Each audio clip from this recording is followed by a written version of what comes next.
is going on? Happy Thursday and welcome on into the Ryan Ripken Show. We're back and we are live at 5 here on YouTube, X, and Facebook. And if we had started this show about 10 seconds ago, you would have seen me almost just completely eat it as I try to sit down into this chair. But it's not about me making a fool of myself. This is about us starting the show off. And I don't know where I'm going to go with this. I was just grabbing nerds. But we got baseball to talk about today. Okay? Baseball to talk about. We got some football to talk about. Thursday Night Football, Week 12 is going to kick off later on today. That'll be later on in the show. But we are looking at what's happening right now on the stove. This is the time of year where baseball seems to get very speculative. And people are wondering what's the next move, especially after the Orioles made the biggest move of the offseason so far. Well, there's a couple other insiders that think that the Orioles aren't going to be done making moves. We'll get to that, especially in this first segment. Let's see. There's a pitcher that is linked to being traded left and right. He just won his second Cy Young Award in consecutive years. But actually, you'll hear from him of why he doesn't get why everyone's putting him in the recent trade requests and rumors and proposals. That's Tarik Skubal, by the way, if you don't put two and two together. And we'll riff, we'll rap, we'll answer some questions from our channel members. And you'll see what Bali's bet is at the end of the show. And you guys can take a guess. Zach Bollinger is here. He's behind the sticks today. How's it going? You know what? It's a better day in Maryland and Baltimore than it is in, I guess it's Barrow, Alaska right now, because just saw on Twitter last night, I guess 8:55 our time, the sun officially set in Barrow, Alaska, and it will not rise again until January 22nd. I'm sorry. What the hell did you just say? Yeah, or Barrow, Alaska. Did I say Texas? No. The part about the sun not rising. Yeah. Wait. Until January 22nd. Sun will not rise again in Barrow, Alaska until January 22nd, 2026. Yeah, yeah. I'm sure it is beautiful. It is gorgeous. That's not for me, Zach. I need to see the sun each day. I don't know if I'd get up. Like, curiosity for you. No, this would be horrific for me. I would be that person where I just don't know how you have a schedule, because I feel like you wake up and you know how, like, obviously you see the sunrise, you're like, okay, it's morning, you know, sun goes down, you're like, okay, we're winding down. You just live. So wait, where is this? What's this state or the Barrow, Alaska? Barrow, Barrow, Alaska. Barrow, not like Barrow. barrel. I thought we were talking about barreling up a baseball right there. Barrow. Hey, how you doing? Barrow. So it's Barrow with an Barrow. A. Barrow. Yeah. Barrow, Alaska. There's rentals going on. I'm sure they're trying to get anyone to come there this time. Actually, would you want people to come during this time of year? Like, try to play it off? Imagine going there not knowing, and then you just find out. It's also got a different name. It was formerly Barrow. I don't know how to pronounce the new name, so I'm not going to even try. It begins with a U, if you see it there. Yeah, it looks like it's Christian gave us yeah. It looks like if you know when, like, you accidentally your ass is, like, you know, dials for you, or you have like you accidentally your finger gets stuck on a couple boards of the key. That's how I feel like that's pronounced. You know what I mean? Yeah. I don't know, but what part of Alaska is this in? You know, maybe we'll circle back to the end of the show about what you can do in Barrow. We're just going to say it's formerly known, but what you can do up there, because I am curious, and maybe that'll be our fun thing for the day. We'll do some Throwback Thursday later on. We appreciate all of you, and we especially appreciate our channel members. Thank you all. And if you're looking to become a channel member to be a Rips Good kid, hey, that helps the channel. If you're looking to be a Rips Better kid and have a little bit more exclusive action and behind the scenes and a little bit of Rip After Dark, some people like when the lights do go down for that portion of the work. We'll click that join button. All of it comes back to giving you guys more content as we continue to scale up here on the channel. Appreciate you guys. And when I move, you move, Zach. Just like that. Just like that. Let's move on in to our first segment of the day here. Okay. So Ken Rosenthal says the Orioles are going to go and get players. How about that? That's paraphrasing. We're going to hear the whole part of this. But the Orioles, for a lot of people, have become actually, in my mind, the talking point of the offseason right now. It's not just because we're in Baltimore. It's what do you do next? Because you just traded Grayson Rodriguez, 26-year-old pitcher that hadn't pitched in the big leagues in about a year and a half, extremely talented yet injury-plagued pitcher. Mm-hmm. You send him off with 4 years of control and you get Taylor Ward, a guy that's been dependable the last 2 years, and by dependable, 156 games or more. And he had his best season as a big leaguer, over 100 RBIs, 36 home runs. And so you sit here and you go, okay, that's nice, but what are you going to do next? And is that it for the bats? Because when you look at the outfield, it's a little bit crowded, to say the least. And this is where Ken Rosenthal's thoughts come in. He was on foul territory earlier. And he said, well, the Orioles are going to be aggressive, but they're actually going to be aggressive with one of the crown jewels of the free agency market. So let's play that clip for you guys. Orioles are one of the most fascinating teams right now. As I quoted an AL executive in this column today, they're a team that is going for it. And Mike Elias has been very aggressive as their president of baseball operations. He wants to do some things. Perhaps he is concerned for his job security. Perhaps he's just frustrated that after back-to-back appearances in the playoffs, last year they finished in last place, or this season. So they're going to be a team to watch. And as I reported in this story as well, even after getting Taylor Ward, and even though they have Tyler O'Neill and Colton Cowser, and they've signed Leody Taveras, they're still looking for outfield help. Perhaps it will be in center field. And they're still in the mix, at least, for Kyle Tucker. Now, if you get Kyle Tucker, you make some trades and you figure it out and you don't worry about any potential surplus. You just do it. But he was a guy that was drafted by Mike Elias. Executives often have attachments to players that they draft. I don't expect the Orioles are going to get Tucker. They need pitching. We all know that. They need a big-time starter to go with Bradish and Trevor Rogers, and they also need a closer and additional bullpen help even after trading for Kittredge. So I don't expect them to be there, but the fact that they're not ruling it out is interesting to me. Ken, when you talk about Kyle Tucker, he's likely going to come with a very hefty price tag. You said that the Orioles need starting pitching. Would Mike Elias, that front office, and that ownership group give Kyle Tucker the type of money that he's demanding? Are they prone to do those types of things? They are not prone, Alana, and that's a great point.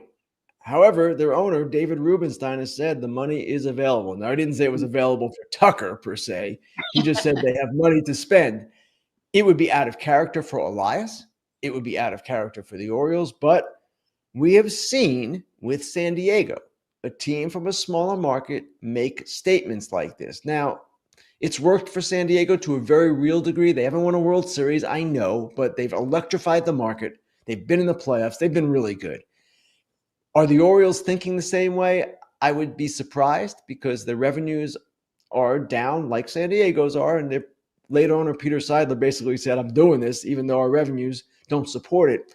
I don't expect the Orioles to be at that level, but I do expect them to spend this offseason. And okay, so he's saying the Orioles are, from what he's hearing, they're still going to be in on Kyle Tucker. If I'm going to be completely frank, Zach, if I can be frank, I don't see how it fits in at all. At all. And let me take it back. If the Orioles sign Kyle Tucker, of course, would I be happy to see him as a Baltimore Oriole, especially when you look at what he's capable of doing? Absolutely. I mean, Kyle Tucker, dude, when he's fully healthy, I don't want to look at his numbers from last year, and we did the blind resume yesterday, but it was a better example just to show what Taylor Ward has done. But the Kyle Tucker part for me, I'm trying to understand if you do that, great. there's still a lot of question marks what you do with the other parts of the money. And quite frankly, if Kyle Tucker's going to cost you $400 million this year, Zach, hypothetically, if you were going to ask me where would I want that money going, I would personally rather have it spread over 4 players that can help you on the pitching side of it. 2 starters, 2 relievers. Personally, like that's how I look at that. And then the other part of this equation is, what are you going to do with a guy like Dylan Beavers? Because to me right now, if you bring in another player, which, again, Kyle Tucker is a superior player, all-star pedigree, you're making a statement by making that move. If you're comparing of who I think is better right now, that's not what I'm saying. The question is, do you believe in Dylan Beavers? Because if you believe in Dylan Beavers has to be your guy next year. And if you make the move for Kyle Tucker, well, then guess what? Dylan Beavers and Colton Cowser become a little bit more expendable. And that becomes that whole reality of the situation. So I'm just having a hard time trying to place that one, Zach. I'm sitting there, I'm listening, and, you know, it's easy to say, hey, an executive saying that Kyle Tucker is going to be in. Any team would want Kyle Tucker. Mm-hmm. And good. I hope the Orioles do their homework with them. But it doesn't seem like a logical landing spot, just from that standpoint. And you know what? If he signs with Baltimore, good for him. Good for him. Yeah, I mean,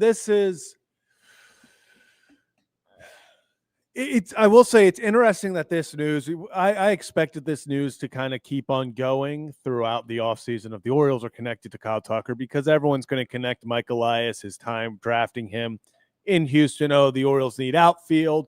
This could be their big splash. But I won't lie. I'm intrigued by why this is still being a connection after Ward. And it feels like maybe, you know, do the Orioles go in maybe a different direction? And the fact of, okay, do they think we've seen with Iglesias, they were in, you know, they are in on these back end pitchers. Maybe they think, okay, let's get, you know, could you sign a Tucker and then trade a Cows or a Beavers, whatever, to go get your frontline guy for the starting rotation? I would be floored. But I will say it intrigues me that these rumors are still going around even after they made that move for Ward, and that they are saying, hey, they're still looking for an outfielder, because it makes you think like, okay, like you said, it's a little log jammed. It's crowded in that room, especially let's also bring up if you bring Heston Kjerstad, if he's healthy. Yeah, we haven't seen him reach that potential, but man, talk about a guy who's battled injuries, and you still haven't really seen him put it all together in a healthy season. You know, we've seen the glimpses of what he can be. It would shock me. I would love it. I feel like this is a move that kind of puts you over the top in the fact of, hey, we'll spend. Hey, you know, if you go out and you pay Kyle Tucker, you can't make the jokes of, oh, the Orioles aren't going for it. You know, they're going for this. They are trying to build a competent team to compete, not just for a playoff spot, because you don't get Kyle Tucker if you're just hoping for a playoff spot. You go get Kyle Tucker if you're saying, if you're Mike Elias and you're going, this team can go compete for an AL pennant. This is a team that we want to go to the World Series.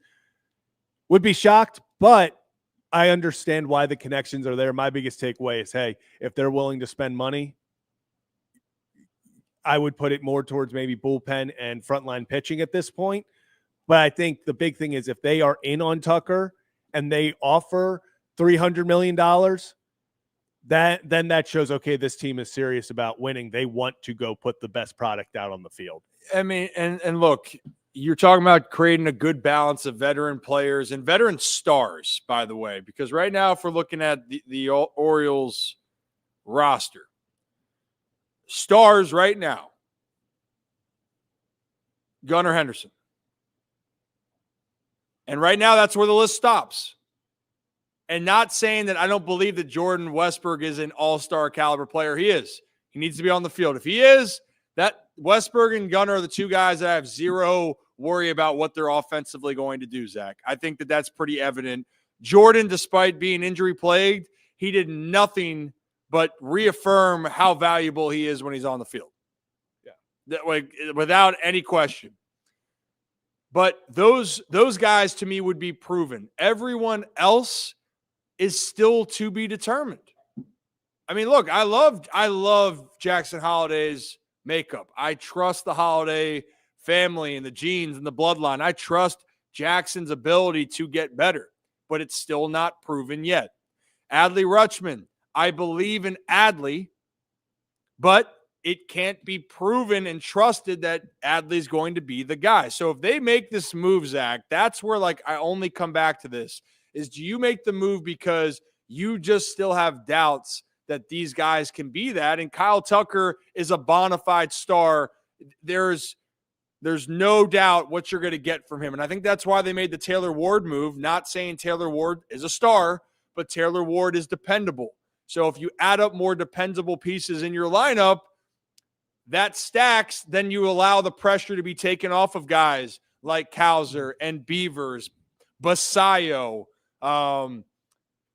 et cetera, et cetera. So I am curious, but the Dylan Beavers part, I will say, of all the young guys, what I saw from him from the end of the year, that style of hitter is needed in Baltimore, and I do believe he understands what he needs to do to be successful. He's a good runner too. I would like to see Dylan get run. And if you're looking down at the free agent market, you spend $400 million on Tucker, you're probably out on some of the other big pieces. And I think if we're going to prioritize the list here, Zach. Yeah.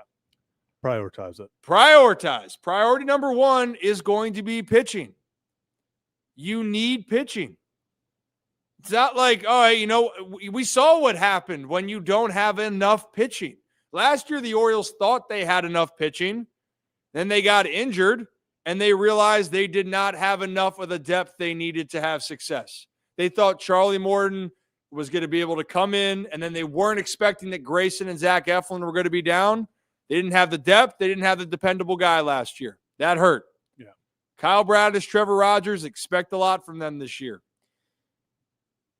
You need one more, minimum one more, and then maybe you can get some lower depth pieces. And then number two is you must get one high leverage guy, but I think you need two high leverage relievers. One you're going to spend the money on. The other one could be a highly sought out, but could be like on a Kittredge level. Get one more of those guys, and you feel better.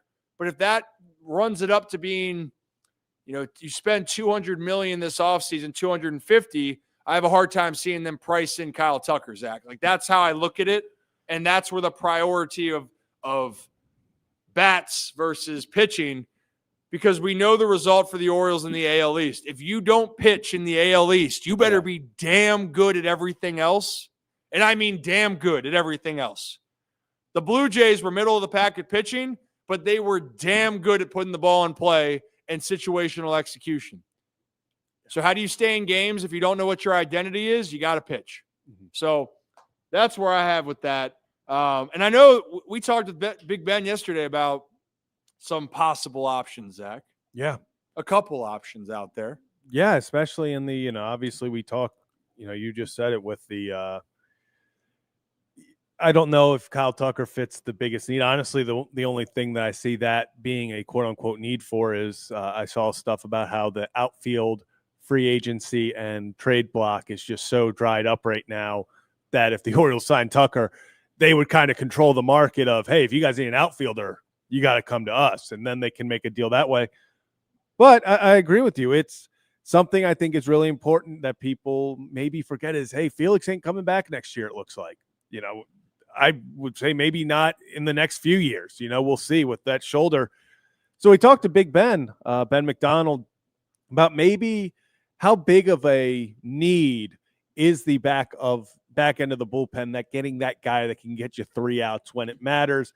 And he gave a pretty interesting answer and actually gave a guy that he has his eyes on. So let's listen to that and we'll react on the other side. Spot for the Orioles that really seems open right now is that back end relief pitcher, that big name guy that you can bring in and you can trust to shut down the game. Obviously, Felix Bautista, hope for the best, but don't know when/if he comes back in 26. What are your thoughts on kind of how pressing of a need is it for the Orioles to go out there, and whether it's through trade or free agency, get a guy that you know you can hand the ball to in the ninth, and he's going to get you 3 outs to win? Well, you got to have a dude at the back end. I mean, we all know that. And that's why the Orioles were so good in the years they had Felix Bautista, because when Felix came in the game was basically over. And that's what you feel like when you see a lot of these back end guys come in. I mean, I got to do the Padres and the Cubs, in the playoffs this year. And I saw, look, when the Padres came in, dude, when they got a lead in the 5th inning and they started bringing in those relievers that they had, it was over in some ways. Now, I know the Cubs went on and knocked them off, but still, I was impressed with what they have. And speaking of the Padres, I love Suarez. I think he's a dude. He's out there. It makes perfect sense because the Orioles already have his brother over here. I think it'd be a great reunion. I think it would be a comfort factor for both of those guys. Obviously, you got to pay him. You're going to have to pay him because the dude's going to command a lot of money. He's going to command probably a 4 or 5 year contract, I'm guessing. Maybe 3 years if you're lucky, if you overpay a little bit. But he's that kind of guy. And I saw him pitch, and I walked away going, that's one of the guys, or that's a dude that the Orioles need right there. Like, it makes perfect sense to me. Me and Big Ben, besides, we're like the same. We're like different but the same. We're so different on so many reasons. He's from LSU. He I falls. was gonna say, is that the big difference? That's the only difference. He goes gator hunting. He goes regular hunting. He has the largest hands I have ever seen. We should do an off-season thing one year where we just 2 days surviving with Ben McDonald out hunting. That'd be insane. Yeah, talk about that for a little Ryan Ripken show on the go. Ooh. With Big Ben. But the one thing we are exactly the same on is who we believe the Orioles need to go get, and that is Robert Suarez. I said that the last couple of weeks. Albert, his brother, is here, Albert Suarez. Robert, he's going to cost some money. But when you're looking at guys of this class, it makes the most sense. For all the reasons. And it probably will be with Edwin Diaz, Zach, fair to say, those two guys might be the most expensive of the relievers. Yeah, I would say so. Right? I would much rather go with Suarez in this case because I think that it's a fit. I just think that it makes so much sense. And you knock down a guy or bring in a guy and that knocks off a demand that you need for your team. And you mentioned it before, Zach. In no frame of mind can you expect that Felix Bautista is going to help your ball club in 2026. And I would even go as far as to say you can't even plan for him for 2027. Don't even look at the future. Look at now. The now is you need a closer. And if Robert Suarez is damn good, well, guess what? You sign him to a multi-year deal. He might be the closer of the future for the Baltimore Orioles. This is how it is. The reliever market is so fragile because you can be so good at one moment and irrelevant the next. Use Craig Kimbrell as an example. Craig had such good moments, and heck, for the first half of the year in Baltimore, had all-star type numbers, and then the fall off was pretty astonishing. And the ones that are saying, I saw it coming from a mile away. Okay, you want to say you saw some fall off? For the first 4 months of the season, Craig Kimbrell was rock solid for the most part. Was. And then if you get your psyche or something's off, that can go down a tough period. So go with the guy that seems like they're comfortable in that position. That's Robert Suarez. I think Devin Williams, the reason why I bring up that example of being psychologically domed up, that was Devin Williams in my mind last year in New York, Zach. Devin Williams, there's no reason why he can't be a closer again, but what stopped him? He got in a funk. He wasn't as successful. And teams are now going to have to think about that. So when I look at the options, Robert Suarez, to me, look at his numbers from last year, look at how hard he throws the baseball, and look how comfortable he is in big situations. He just checks all the boxes. That would be the one. Yeah, Big Ben and I are right on that one. On the other side of it too, the Orioles then could, if they get the one big guy, then they can focus on a couple other middle relievers, Zach, or I'd say the guys with upside, but they need to lock down a surefire guy. They really do. And I would even argue it, to this extent, that might be just as important of getting one more bona fide starter. Mm-hmm. The rest of the bullpen, I think you can really piece together. Back end, you can't mess around with that anymore.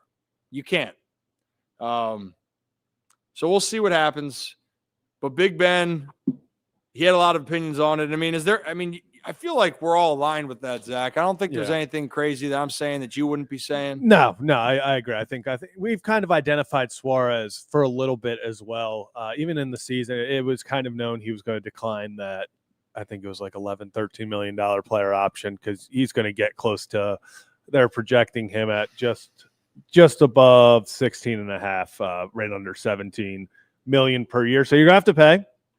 Maybe a guy. I love Robert Suarez. Would be interested to see maybe a Pete Fairbanks.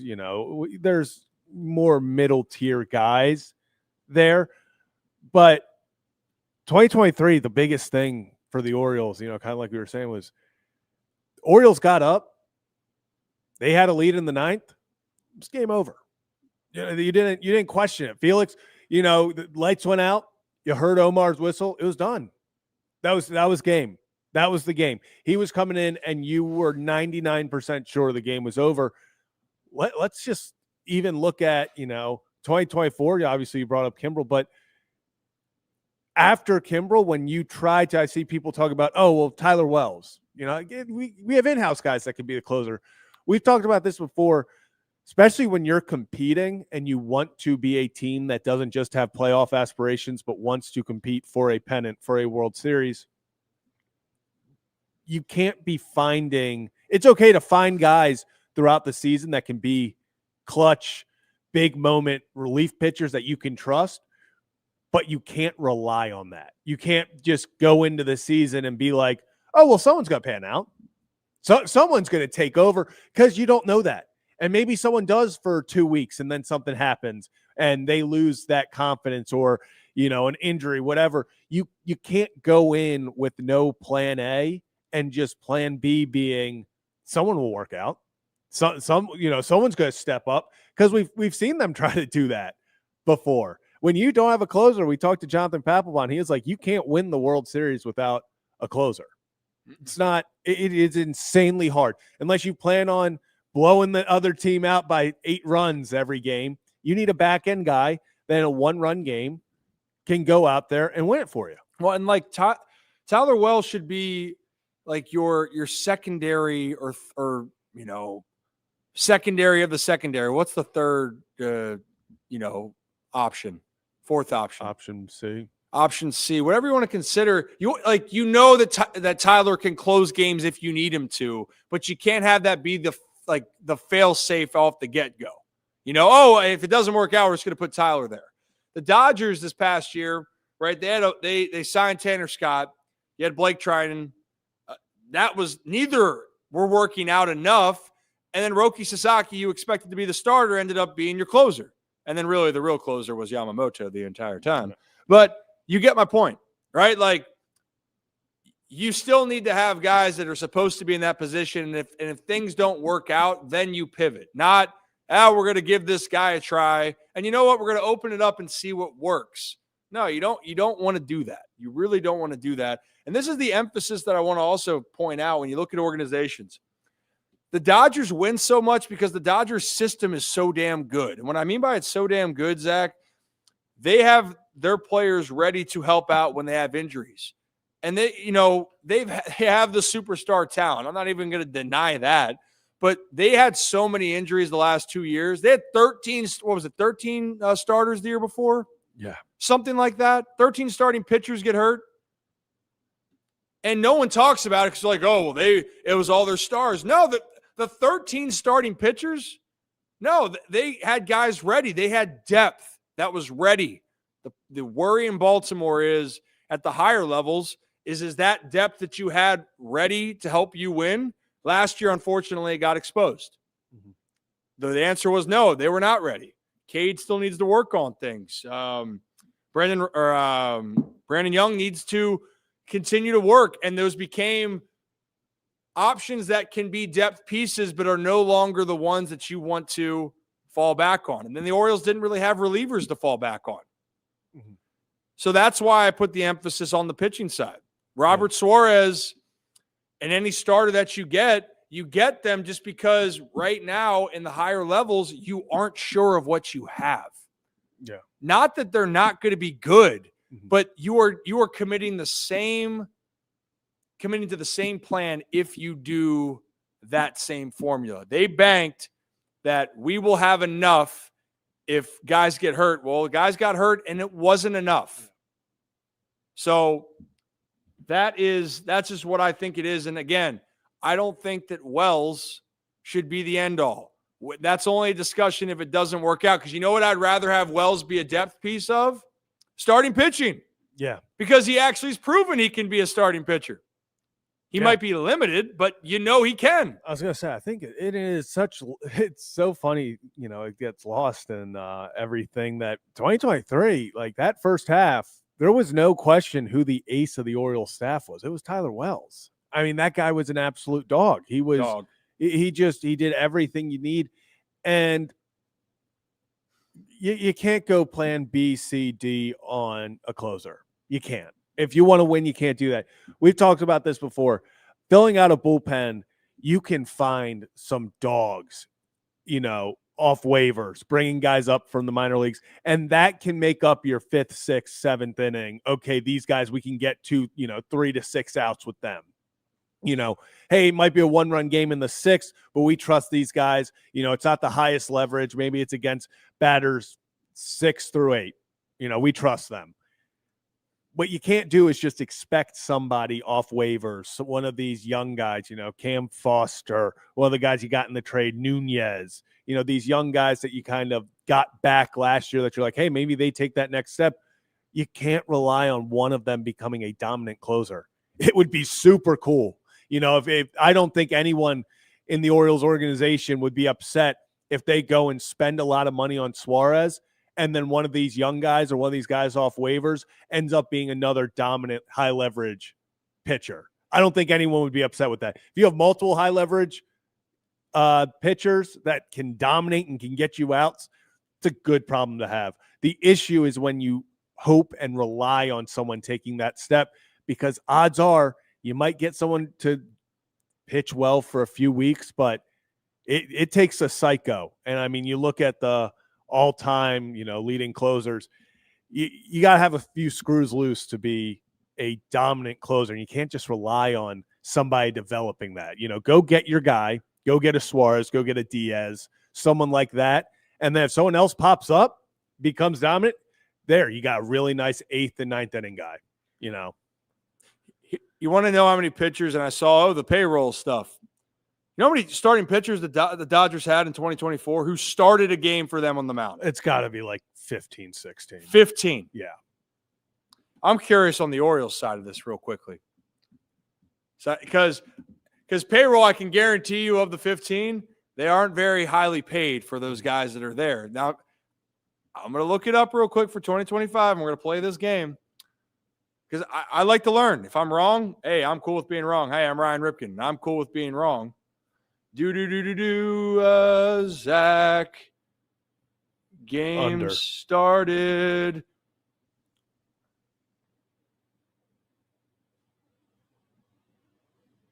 You know math. Mm-hmm. So this is actually fun. How many Orioles starting pitchers pitched more than 17 games this year? How many pitchers pitched more than 17 games? Games started. 17 games. We'll go Kramer. Yep. Tomo. Yep. Rogers. Nope. He was 16, wasn't he? 17. Well, he was 17 exactly. I'm sorry. He was 18. He counts. I apologize. Yep, he's in there. Question my ball knowledge. Yeah. Who's the other one?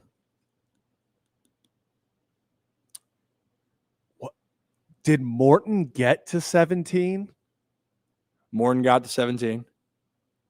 So was that him? It's him, but he's at 17. I said more than 17. Oh, okay. So who's the other one? Cut off. Okay. feel like I'm blanking on missing an obvious. I'm not going to look over at the chat right now. Do. All right.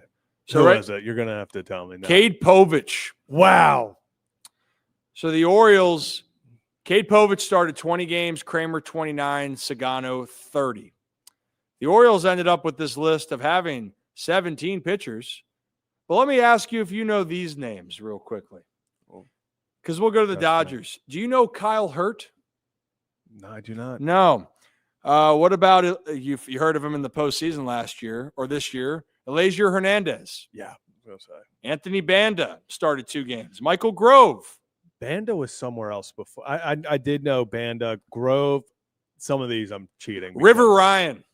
That's just a fantastic name. Justin Wroblewski. Nope.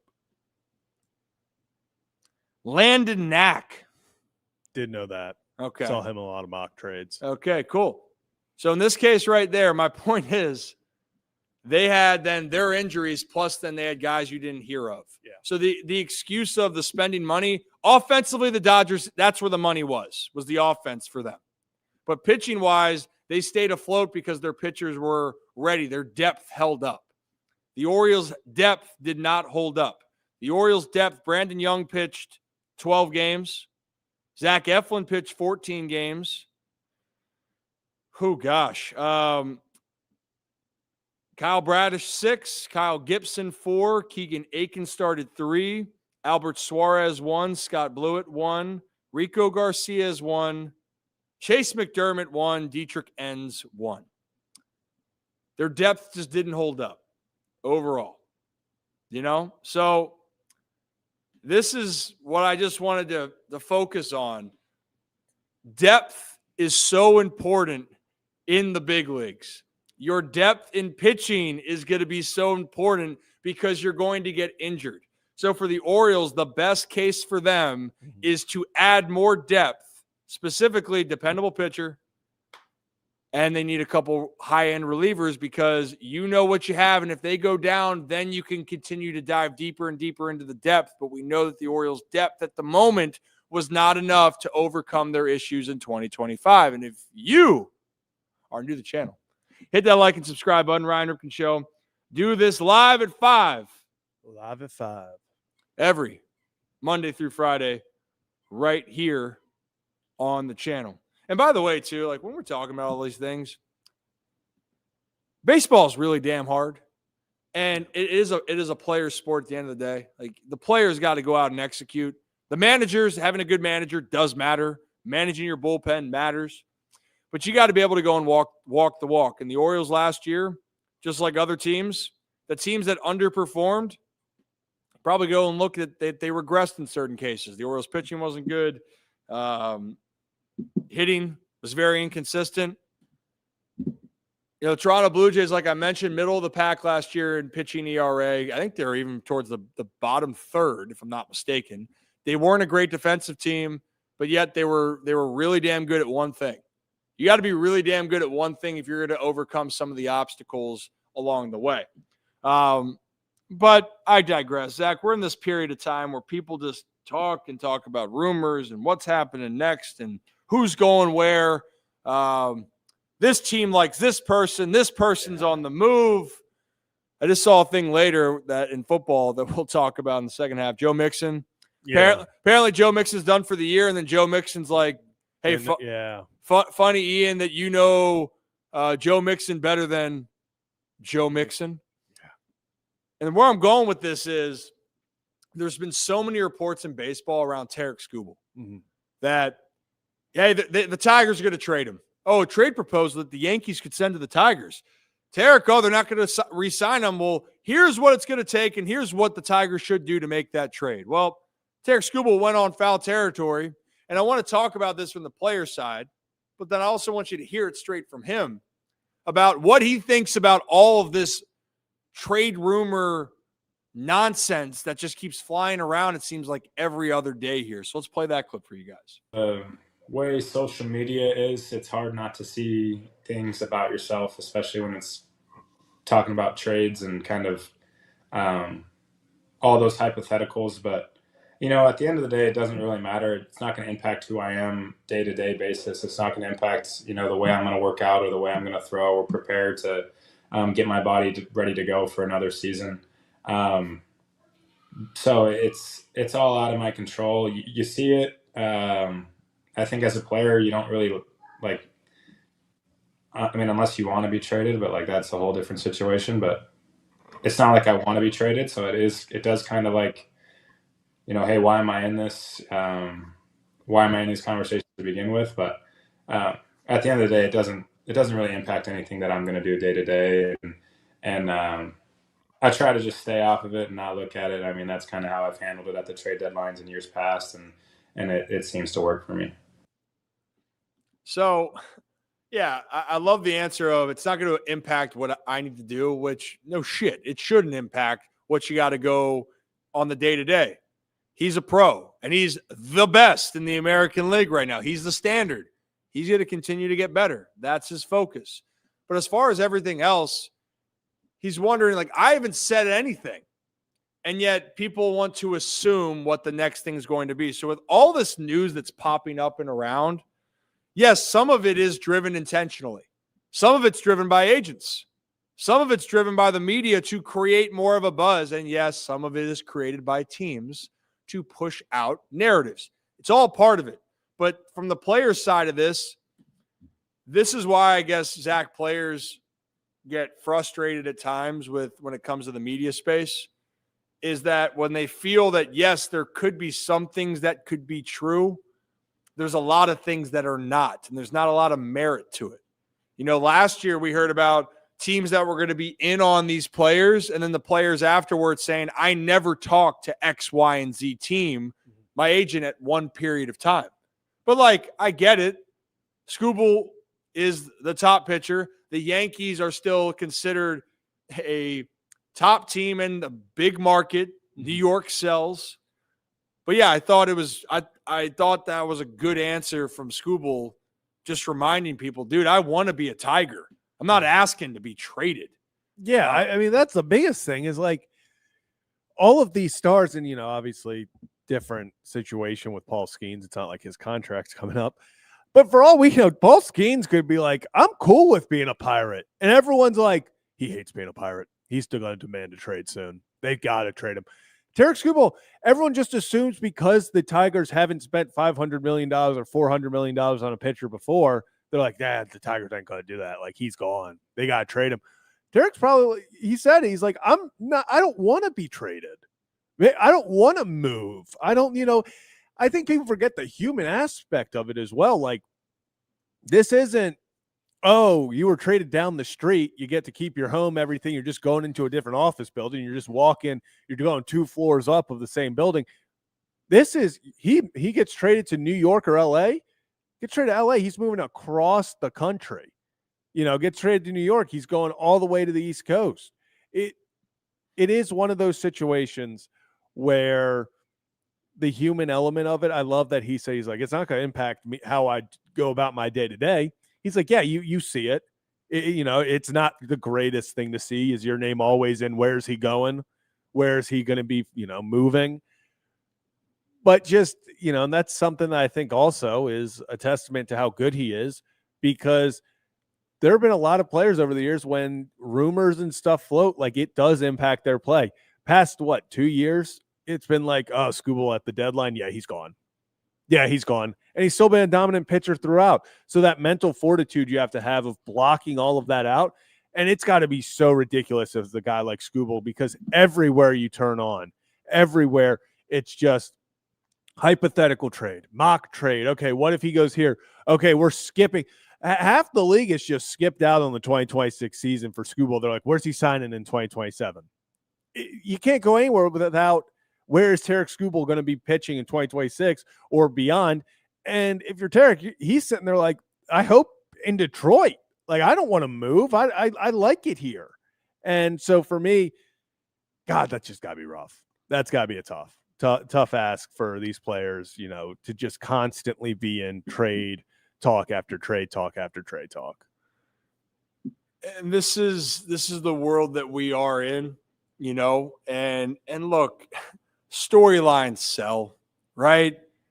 If you hear that Skubal's available, I mean, think about last year, not this past year, in 2024, Skubal and the Tigers they could be selling. Wait a minute. The Orioles could be trading Jackson Holiday. You remember how loud that storyline became? Oh, yeah. And to be honest, there might have not been a ton of truth to it. Maybe there was, but more than likely there probably wasn't. And for teams, right, you got to listen to offers. But for the player, you know, it's a hard position to be in. And we've heard this from players coming on. Zach, I mean, go to the Ravens side. When Jermont Jones got traded here a couple weeks ago, him just saying, they're telling me, hey, you got nothing to worry about. The team's telling him that, hey, you got nothing to worry about. And then his agent calls him that night and says, something might be happening. Mm-hmm. You know, and then whammy, he is traded. You know, business is business, but the everyday, they can't control that. And Skubal just saying, hey, I want to be in Detroit. Hey, I believe that. And I do not see him getting traded at all. I think that the Tigers are going to figure out a way, because I just think Detroit is so close.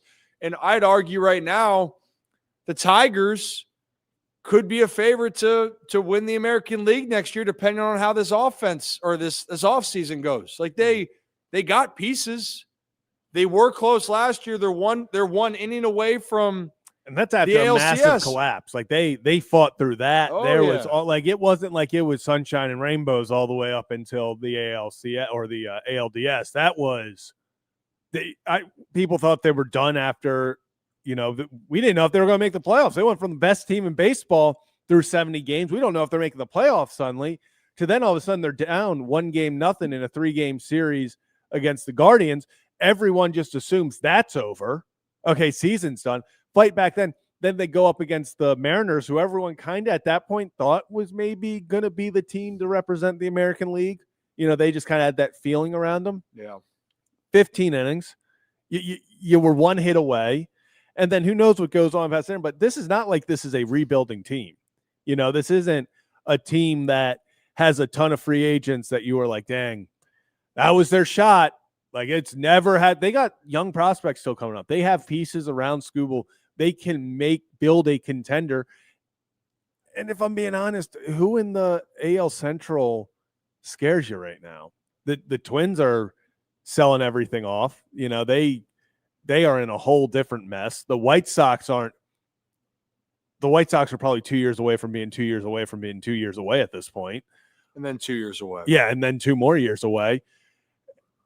The Guardians are going to do guard ball. Like, they're going to do their thing. They're probably going to win anywhere from 81 to 85 games, but it's not like you're really looking at them and you're like, dang, that's who we're competing for, you know, the American League with. This Tigers team, they've got the talent. They add another piece or two. Why would Skubal want to leave? I wouldn't. If you love a place, it all comes down at the end of the day.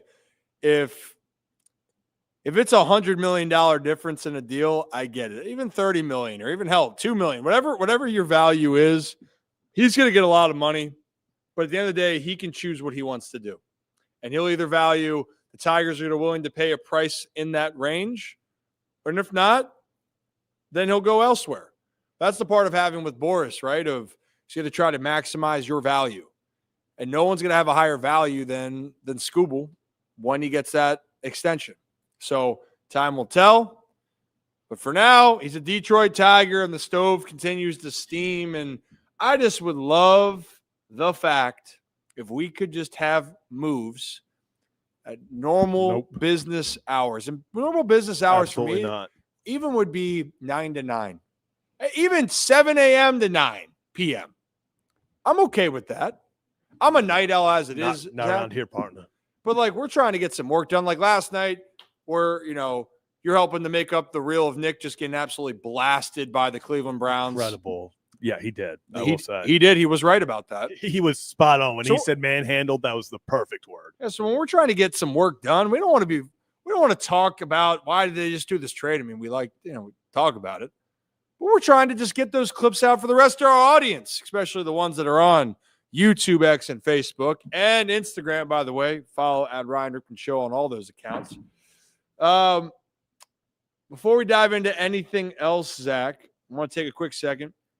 Shout out to Merit Clubs behind us right there. Merit Clubs, and you can go to meritclubs.com. I can't believe that Thanksgiving is next week. Next week. Well, is Thanksgiving being next week is crazy, but because Thanksgiving's so late, we're what, 10 days from December? Like that Because Monday is December 1st. Yeah, the latest. it's the last the week of Thanksgiving. Yeah, Just throws me off. I don't love it. I actually had a discussion the other day about this, of Thanksgiving being the week before the last week of November. So there's a little bit more of a buffer period, so you can enjoy Thanksgiving without feeling like you got to rush to get everything done for the next holiday. That's just me.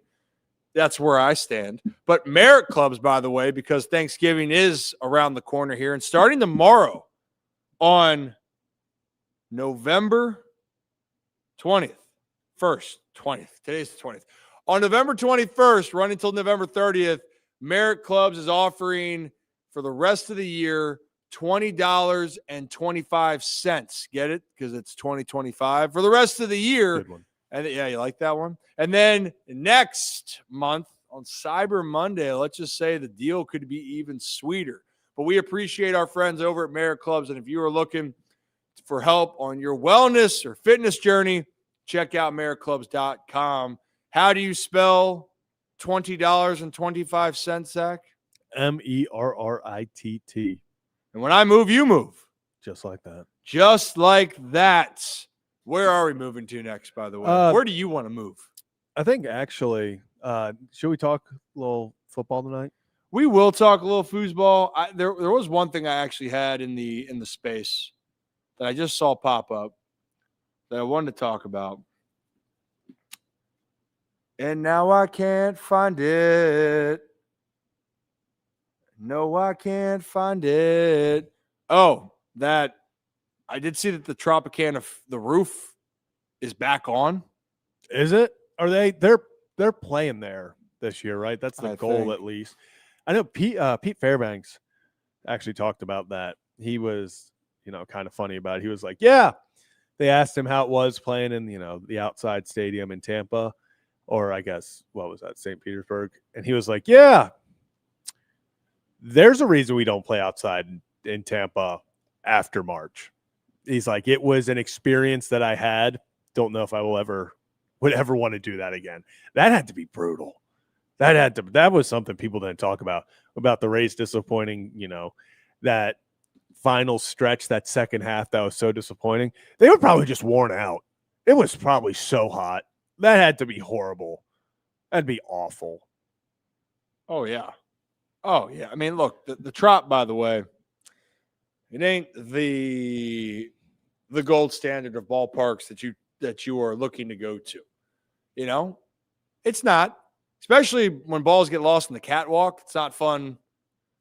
Maybe it's fun for the viewers to watch. I know for players that are playing the outfield there, or they're just on the field to play if they're in the infield, it's like a worst nightmare if the ball's up there and you don't know what the heck's happening. Hit something? Are you worried? Are they going to make the right call? All that stuff. That's where I'm at. I meant to put up a poll, Zach. That's what I was trying to do too. Hold on. I'm standing up because I need to stretch out my legs. Consider this like the 7th inning stretch of the Ryan Ripken show. You like that? Oh, I don't think you like that, Zach. You didn't give me any. No, thumbs up. I was just letting you cook, just letting you do your thing over there.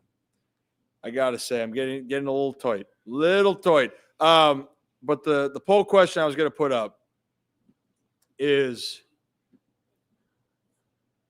where do you think Kyle Tucker will actually end up? Because I am curious on the sense of if people out there believe that Kyle Tucker is actually going to make that splash with the Orioles. I just don't believe it. I don't, Zach. Don't believe it. It would be surprising. I think that's the biggest word. It would be surprising. I would love it. I would chug champagne on stream, but do not see that coming. I would, at this point, I'd be even more excited for like a Ranger Suarez or a top pitcher. I feel like that'd be really fun. That could be fun. That would be pretty toy. Very toy like a tiger. Where is that from, Zach? Movies. No. Think about it. What? Oh no. Yes, you do. Austin Powers. There we go. All See, right. there we I go. just had to use. Because I know you could tell it was gold member saying, "Oh, you're very toit. You have a toit body, toit like a tiger." Why are you laughing at me? It's just you're nailing it. I am nailed it. Well, you guys hopefully can give us a good idea. Nail this poll. Where will Kyle Tucker end up? I put 3 options. Orioles, a big market team, and it says time, big market team time. Just mean a big market team. That could be the Yankees, the Mets, the Phillies. What did you big market team time? Big market team time. Like, oh, it's big market team time. Big market team time. Yep. Maybe that becomes when we get some news on some big market team time. It's big market team time. I kind of like that now. And now we're going to talk about it. What it's time for?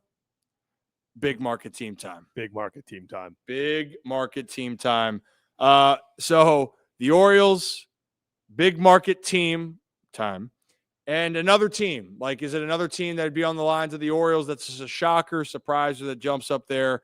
So far, the initial voting, pretty heavy that a big market team is going to swoop in and grab. You consider Kyle Tucker. Toronto big market team, right? I consider them a big market all team. right. Well, I also want to make sure the viewers, because I would put them, they are definitely big market team. They are Canada. Yeah, they literally are the entire country. Just Canada. Oh, I didn't realize. So I saw. Do I need to try to put the poll on the other one too? I don't know. Is that possible? Put that thing back where it came from. So help me. So help me. And cut. Monsters Inc. Well, why don't we? If we're going to switch over to the football side here in a second, can we go around Maryland? Do you have a graphic? Do we have the graphic? Well, we have the around Maryland graphic. Do you have the Maryland graphic? Yeah, it's just sitting right here. It's sitting there. Where is it? Over under 3 seconds? It's up. Oh, looking good. Well, let's go around Maryland here. Brought to you by our friends over at Next Move Charm City and the Belanger team over at Lone Depot. Hey, how you doing? And if you guys are ready to make your next time out, where are the glasses? I need to find the other ones. But if you are ready to make your next move, make the right move with Next Move Charm City, and the Belanger team at Lone Depot is there to help you out. Appreciate them. Appreciate you.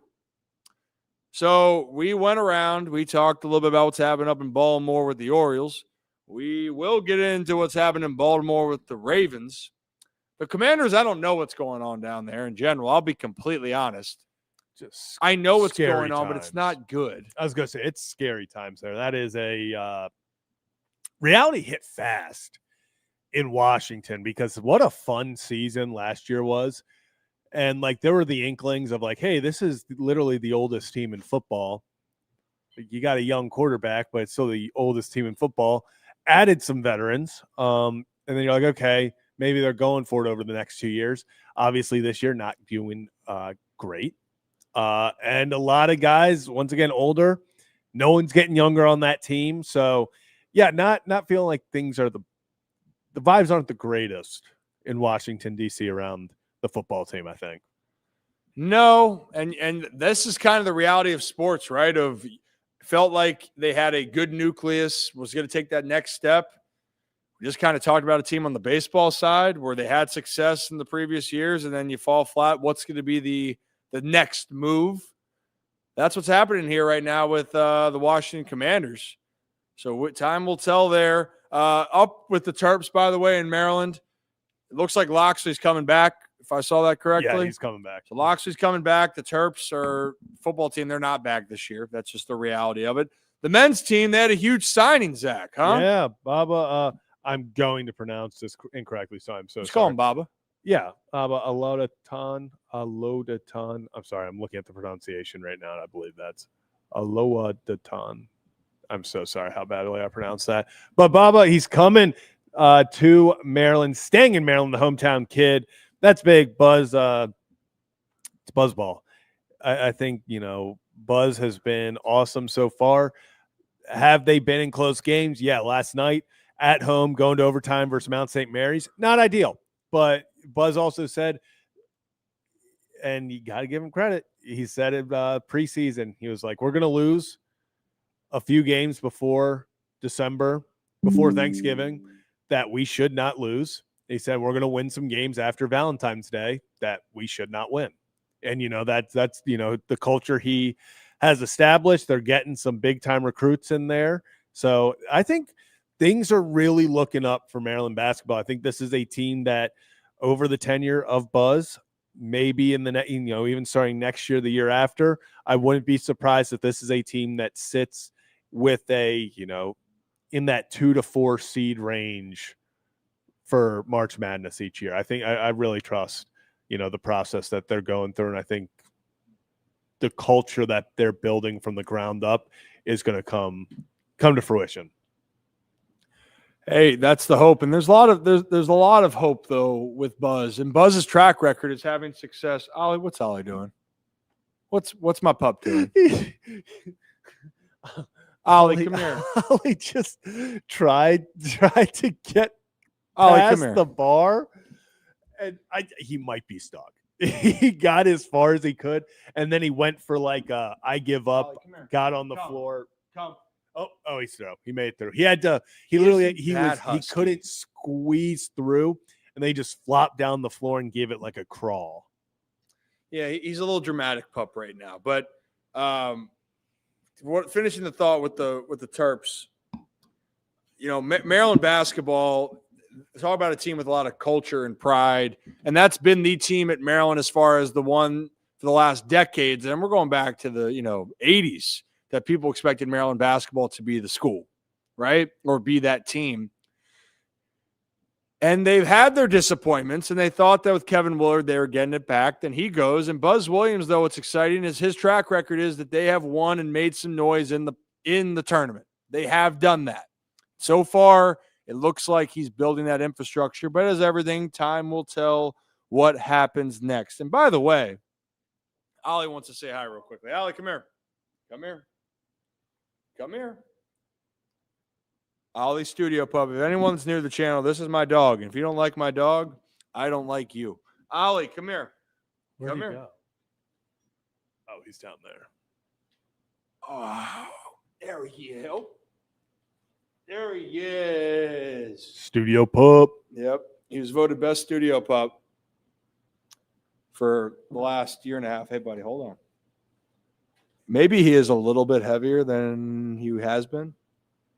It's winter, he's allowed to. Yeah. Hey. Oh, he's dead weighting you hard. Hey, don't fight.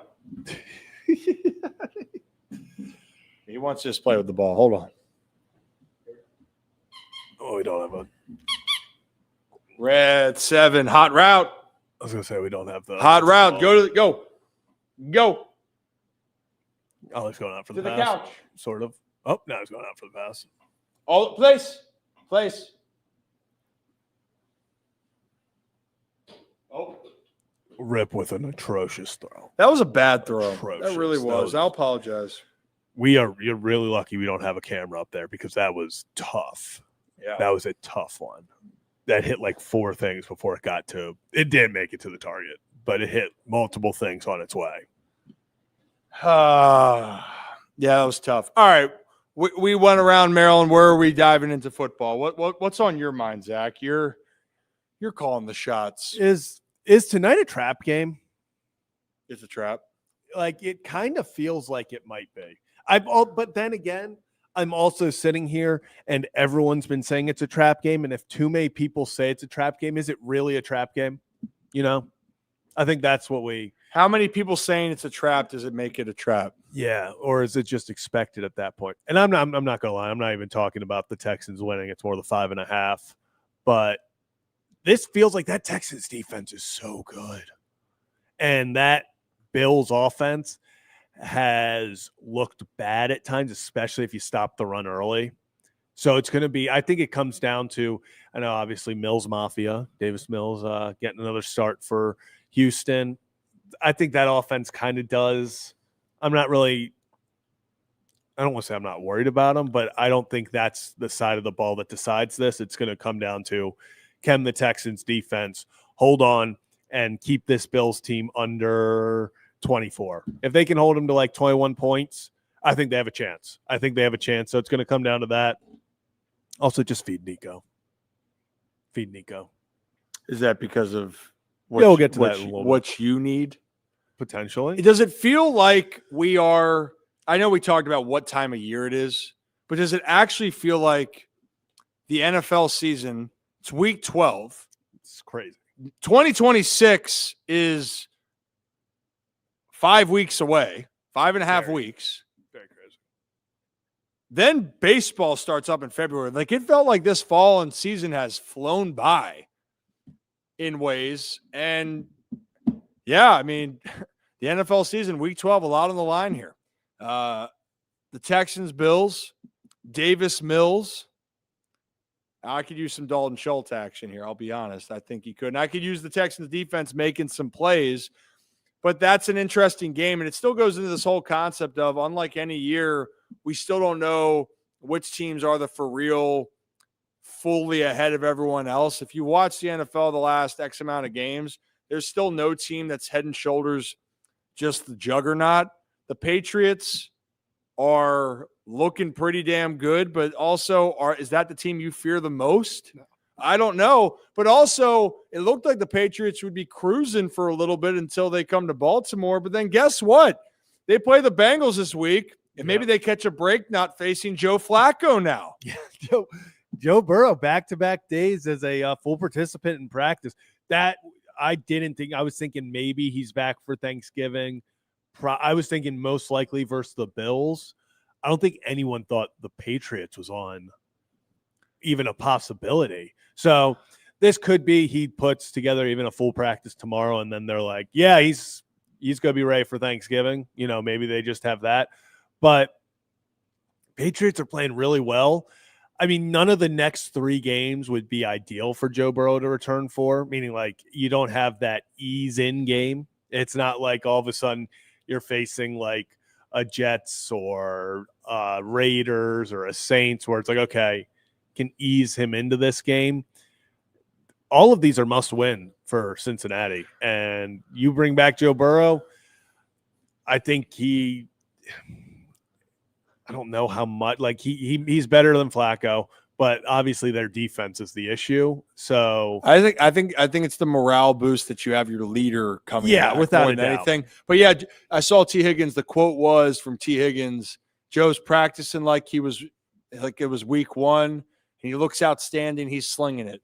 So yeah, I mean, I think that the Bengals just believe they're going to have a better chance. And I'll tell you this. For the Ravens, I went on the Charm City Sideline podcast with Brad and Zach yesterday. It's interesting that they also have. Wait, so Brad, Zach, and Ryan that was the 3 of you talking yesterday? That's interesting. You know, it's kind of refreshing. It's like I was talking to these really nicer Brad and Zachs to me. You're actually kind of nice to me. I try. You're fine. Brad's kind of, it depends on the day. Yeah. Depends on the day. But overall, what we were talking about yesterday, when you look at the NFL, there's some games here upcoming, and each team has their narratives that they have to fit, or they have to win to keep these narratives away. I should keep this in mind. So we asked about the Ravens, about chances of winning the division. The Ravens are favored to win the division, but if the Ravens beat the Jets, which they should, they're 6-5. And then guess who they play next? It looks like it's going to be Joe Burrow and the Bengals. Which, by the way, last year, the Bengals were 2 plays away from sweeping the Baltimore Ravens instead of the Ravens sweeping them. Like, that's how close it actually was. If the Ravens split one of the next 2 games and they're 6-6, Zach, that next game after down the road, you know, playing the Steelers at home is going to be interesting. Playing the Patriots is going to be interesting. And the Packers at Lambeau and at Pittsburgh once again, and then sandwiched in between that at Home against Pittsburgh, you go to Cincinnati. Yeah. So when you're looking at all of this, it's a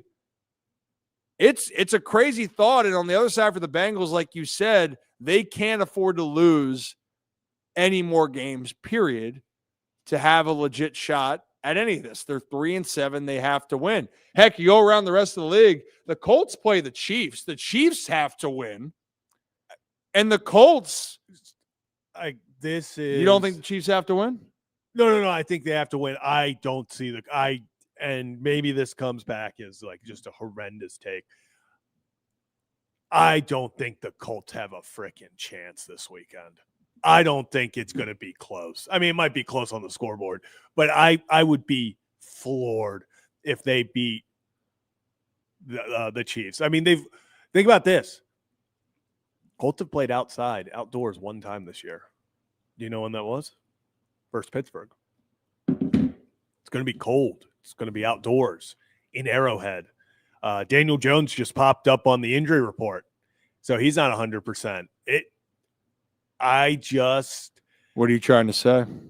I think with this being a must-win for the Chiefs, with the Colts playing outdoors where they're not as confident and comfortable, this just feels like one of those games where going into it, it's supposed to be like, oh, this is a big hyped-up game. I wouldn't be surprised if the Chiefs win by they're the Chiefs. They'll win by like 3. But I wouldn't be surprised if they controlled the game the whole way.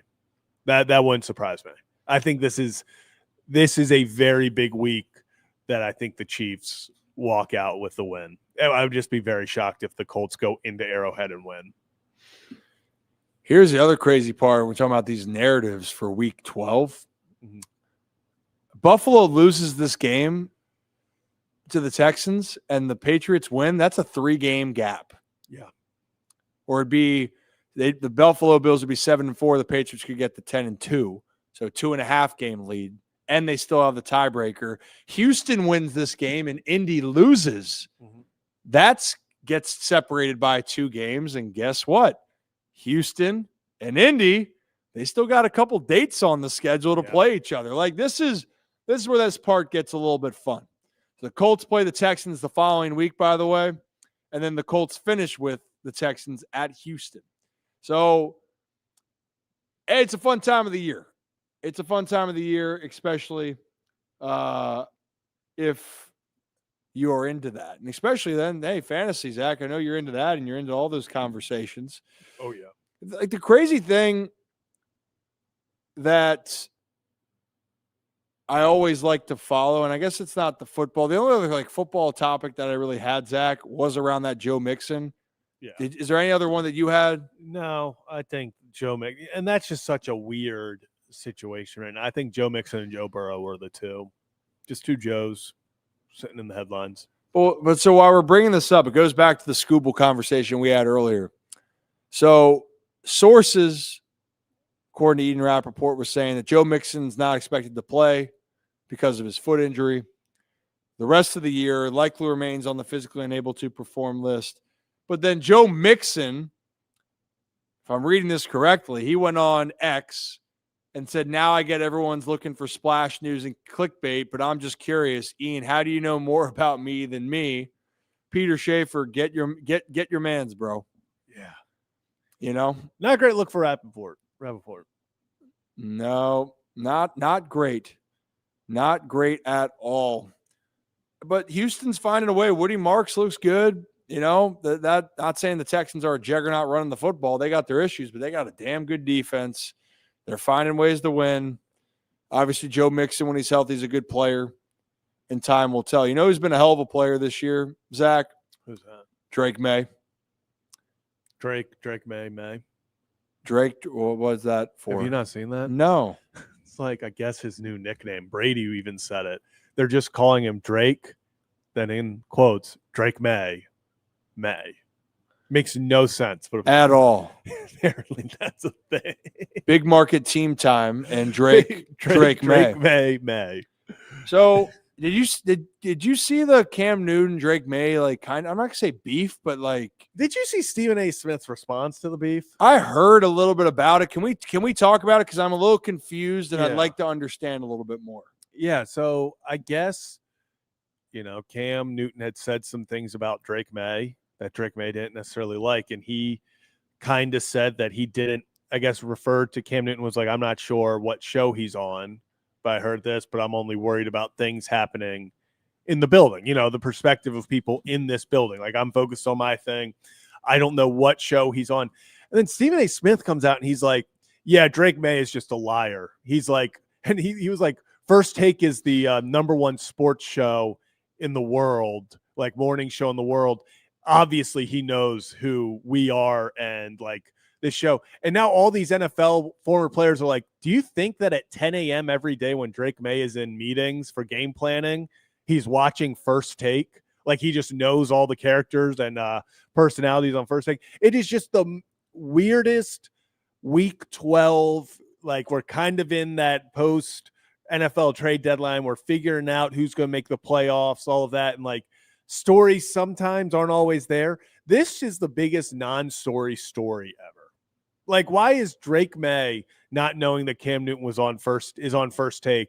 Why is that taking headlines right now? Why is that something that are being addressed? We talk about ESPN and the fall off of ESPN and like, hey, we want statistics, we want highlights, we want recaps of what happened. And now does Drake May know the cast of First Take? Doesn't Drake May come off as being like just like this young, humble, nicest dude? And also the biggest thing is Drake May has been very open throughout his career that his hero growing up was Cam Newton. Yeah, and his comments, I was looking at that, he didn't say anything bad. Now, of course, it's like the Key and Peele sketch where you're reading text and you're like, yeah, whatever. Like, you'd say it one way, and then the person who reads it's like, yeah, whatever. Like, what the hell is this guy's deal? That's when I look at the comments that are online. I don't think Drake May at all was trying to be disrespectful in any single way. He's like, yeah, I don't know what he's on because I don't watch it. But that's what it was. And then to say, what was the exact quote again, Zach, from Stephen A. about the show? It's the Drake, top. Yeah, it's Drake May he said, and I quote, actually, I'll just pull it up, but with Will Compton's commentary on it on the top, his quote tweet, mostly because, well, he used Drake May. So Stephen A. Smith said, Drake May is a liar. First Take is the #1 morning show. Don't tell me you an athlete and you don't know that. Don't tell me you an athlete and you don't know that Cam Newton is on this show. You lying. To which Will Compton then said, shot in the dark here, but I guess quarterback Drake May doesn't know because he doesn't watch First Take at 10 a.m. during peak game planning hours at work. I think that's fair to say. I would say that's a good guess. Gosh. One thing I at least for us when it's on here, I don't like to get, when we get hot and we get passionate, it's more about a feeling that you have, but it's not like a direct, you're announcing yourself to this thing. Cause right there, I'll be honest, going back to when you think of how big you are in the grand scheme of the world and everyone's going to know, even for a guy like Stephen A. Smith, where a lot of people know who he is, there's still a lot of people that do not watch what he does. Yeah. Like, you can know someone and not know what they do. Also, are we going to act like one Cam Newton isn't in his first 4 months of First Take? And he also does his own work. Yeah, First Take has changed their cast personalities a million times. Every day it's different, I swear. It's Stephen A. Smith and then yelling at whoever else shows up to the studio that day. That's what I see First Take as. For that was just straight ego talking. How do you not know who's on First Take?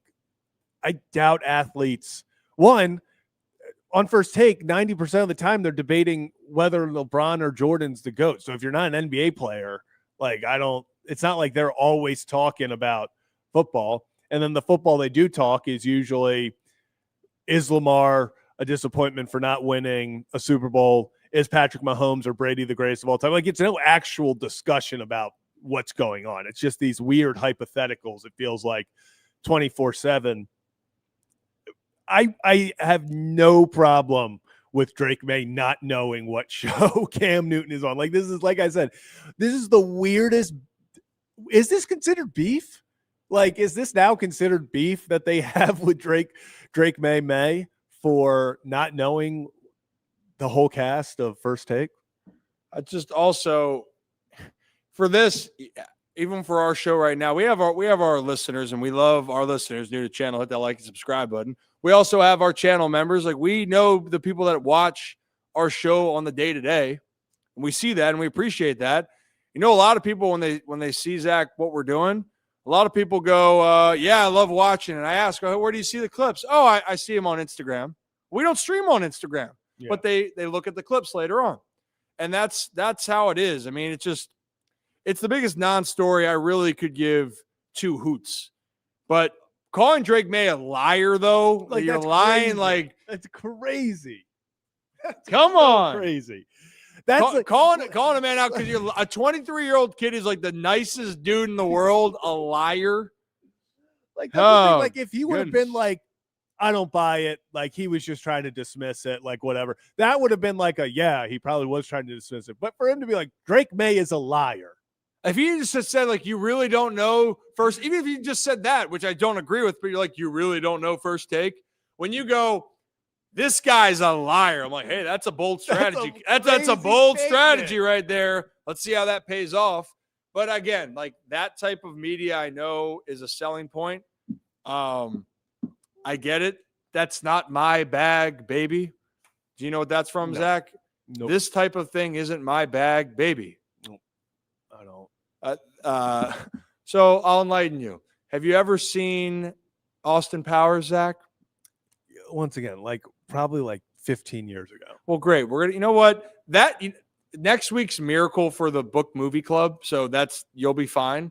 Yeah. But the next week, I'm gonna make you watch Austin Powers, International Man of Mystery, and you are gonna go figure out why one Swedish-made pump is certainly Austin Powers' bag. It is his bag, baby, signed by Austin Powers. And we're going to talk about this scene right now, because who knows, Zach, maybe that is your thing. And the thing is that you don't know what I'm talking about is fantastic. You okay over there? Yeah, I actually just saw I don't know if it's breaking news, but I guess it came out just an hour ago. Inter Miami is playing a game at M&T Bank Stadium next year. Oh, the bank. Lionel Messi? Yeah, Messi's going to come. I do not buy tickets now, dude, because that was a big thing, was people buying their tickets like a year in advance for all of Messi's games because they're so expensive. They're like, I got to make sure. And then like injuries or him just taking time off or something, don't get caught with like a $500 ticket and then he's not playing, because then you're just watching an MLS game that you paid more than you ever should for a ticket that doesn't include Lionel Messi. Now, if Messi's playing, we got to find a way to get field access. I will say that. That's one of those people, like, it's so funny because we obviously don't cover soccer at all. We did when the we did a couple of years, or is it last season. Last season. I will say something though, Messi, that is a bigger than life. Like, that's like, I would put that up there now. This is going to be a bold take, but that's like meeting, like, he's like the Michael Jackson of soccer. Like, that entire Argentina shutting down for, like, he is probably, he and Ronaldo obviously, but Ronaldo's not in the MLS. Man, that if Messi is coming here, we got to find a way to that game. So I thought you were going to say we have to find a way to get him in the studio. That would be like a million times even better. I wouldn't go to the game if that happened. I would just see if he can shoot some pop a shot. That's got to be a goal now. We got to get Messi in the studio. I don't know how we pull that off, but we got to figure some things out here. Yeah. Here at the show. Messi, our people will talk to your people. I'm sure you're watching. Oh yeah. Yeah. No doubt he's watching right now. I mean, the thing is, we want to expand to more and more, but we know a lot of people love baseball. We know a lot of people want us to talk about that and football. Those are the two. And then we have story time, which we're going to have some more stories with our guest on Monday, by the way. So that will be a lot of fun. We had Nick Moore back on with the Ravens this past week. We had Big Ben McDonald yesterday. We were supposed to have a couple other today, but we might have a couple tomorrow when we're at Liv's Tavern over in Fed Hill. We're going to be live at 5. And Zach, I have I'm allowed to give out some Orange Crushes. Ooh. Yeah. Show up. Maybe you get one. It's on you, actually. That's why I can give them out. Put it right on the Bali tab right there. Hey, how you doing? So we can probably have a couple questions we can answer for our channel members. So if you're a channel member and you have any questions or topics that you want to talk about as we get towards the end of the show, gladly answer them. Baseball, football, life, movie. Does Zach know what a Swedish pump from Austin Powers is? The answer is no. No, I don't. But he might get one in his stocking this year. But why don't we take a quick trip up to our friends at Hollywood Casino at Charlestown Races? Hey! West Virginia. Because it is Thursday Night Football, and it is the beginning of Week 12, and that means that Bali's Bets is trying to get hot. Yeah. If I'm not mistaken, you were hot on Monday. Yeah, that happened fast. We needed George Pickens over 64.5 yards, and they got 150. So, that was one thing. But we're looking for something similar tonight. We're going with another wide receiver. Nico Collins, 6+ receptions. Mills has been feeding this man. He's gotten 10+ targets in 4 straight games. I mean, I think he's gotten all the way up to 11 and 12 targets. They're going to need to throw the ball. They're going to need to do some damage against this Bills defense. If they're going to stay in this game, I think their defense keeps them in it. And then rely on your star players. Get them the ball every chance you get. We just need 6+ receptions. Just get us 6, and then we are golden. So, bet of the day, bet of the week. Nico Collins, 6+ receptions. Lock it in. Lock it in. I'll tell you what, Davis Mills has been feeding the beast. Nico's been eating the last 2 weeks with C.J. Stroud out. Same with Dalton Schultz, but Nico, he's a beast. I always love the strategy, pass the ball to the Italians, which means if you watch Kicking and Screaming, it just means give the ball to your best players. Nico Collins. It's fantastic. It's a great strategy. Yeah. Pass the ball to the Italians. Give the ball to your best players. Get them involved and let them do their thing. I saw James Franklin at the press conference for Virginia Tech, and he made a comment about his players, and he said, you have success, especially it's the players that the reason that you have success. It's the great players. We can call up a play, but you know what? We run this play. It seems to look really good when we have a certain running back that can take it to the house. We had a running back named Saquon Barkley, and when we called this play, it seemed to really work when he had the ball in his hands, more so than almost anybody else. Yeah. Saquon Barkley's a tremendous talent. Pretty good. James Franklin, don't take all the players away from Maryland. He's a great recruiter, by the way. That will be an interesting component and part there. But we appreciate you guys, and we appreciate our friends up at Hollywood Casino and Charlestown Races in West Virginia. Beautiful. All right, I'm going to see a couple comments in the bottom if we have from our channel members, and we'll see if we got some questions. If not, then we can bop. Oh, yeah. Appreciate you. How did I miss that one earlier? And you know what? I actually saw the post earlier, and sorry, from at Smallville Horror. Really hoping the Orioles go all in this upcoming season. And I was very close with Grayson while he was in Delmarva. Sucks to see him go. Yeah, I remember I've seen the photos of being around and the impact. I know for a lot of people that followed Grayson Rodriguez for a while leaving Baltimore, that does sting because you build a relationship up with guys, right? And you hope the best for Grayson. And I actually, Zach, I messaged Grayson yesterday, and I told him the same thing of anything you need, you let me know. And above all, man, go do your thing. Go do the damn thing and be healthy. I know I do believe in him. The biggest thing for him, though, to reach his potential is being on the field. And the goal is to figure out how you can do that because that has been a problem. But when he's been on the field, been a good player. And that's something that I'm very excited to see what this new chapter could be for him. I see now Joe, Slim Jim versus, I guess, Jack Links. Slim Jim. I'll be honest, I didn't have either.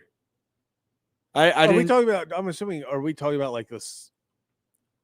We're not talking Jack Link's beef jerky here, right? No, like slap, was it slap into a slam?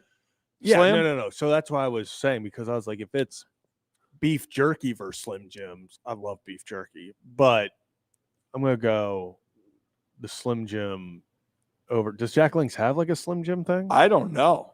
Does Slim Jim have jerky? Yes, because then I definitely would put beef jerky over a Slim Jim. Beef jerky is expensive, though. It really has. That used to be a gas station, like, essential for me when we'd be on the long road trips. When we'd be driving from town to town that you may or may not have heard of, and you'd want to get a little snack, jerky was like a good option. Yeah. You know? Now it's like you grab a medium-sized bag, and it's like, here's $9, $10. It's like crazy. Yeah, there's another gas station. I think Joe's just on the gas station ones. David's or Big Seeds. Big Seeds was later to the game for me, so it was always David's. Yeah, I always went David's. Yeah, not that I like Big Seeds, but for the brand loyalty for me, David's was the beginning. Actually, I'm thinking I might be Big's. I'm trying to picture my head. Big's dill pickle, I would take. Spicy dill pickle, though. There's a spicy dill now? Yeah, it's more dill. Oh, it's much more pickling. So yeah, you have to go. If you're gonna do the dill pickle, you gotta go spicy dill pickle. A little spicy dill, spicy D for you. Spicy dill, you know. You can say you like some spicy D pickle. There's nothing wrong with that. You know, I'm just a big sunflower seeds guy, just big seeds guy. You're big spicy D guy. What? We're just two guys talking seeds. Just talking seeds. What's a game on the NFL slate this weekend that could be a sneaky good one, not including tonight?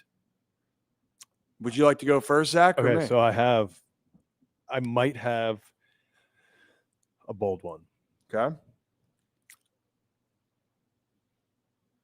It's not going to be good in the fact of it's good teams.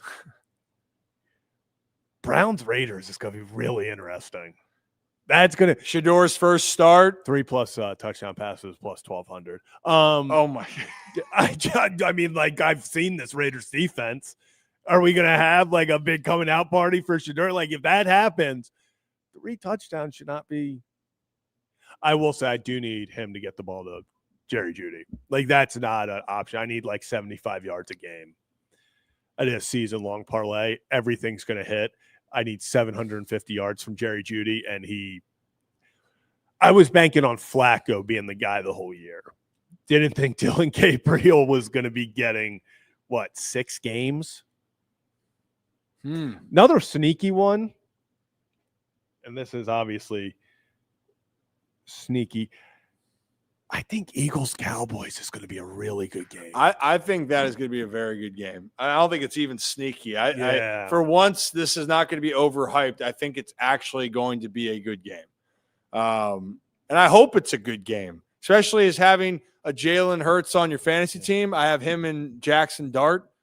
Rams at But that's not sneaky. I think that should be. I'm just now looking at good games. Like what? Okay, how about this? A game that you might want to rip your eyes out, but it's going to be close. Bears and Steelers. I feel that's it. You want to see a game that you might hate.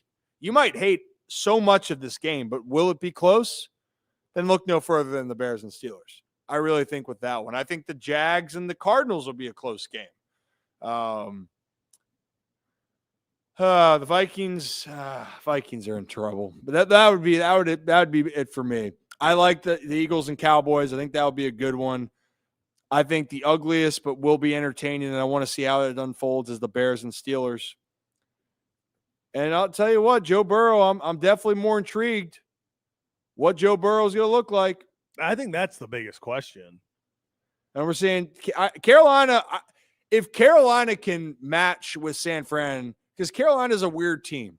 Like they either win ugly against teams or you have like what happened yesterday or last week, where I don't think the Falcons are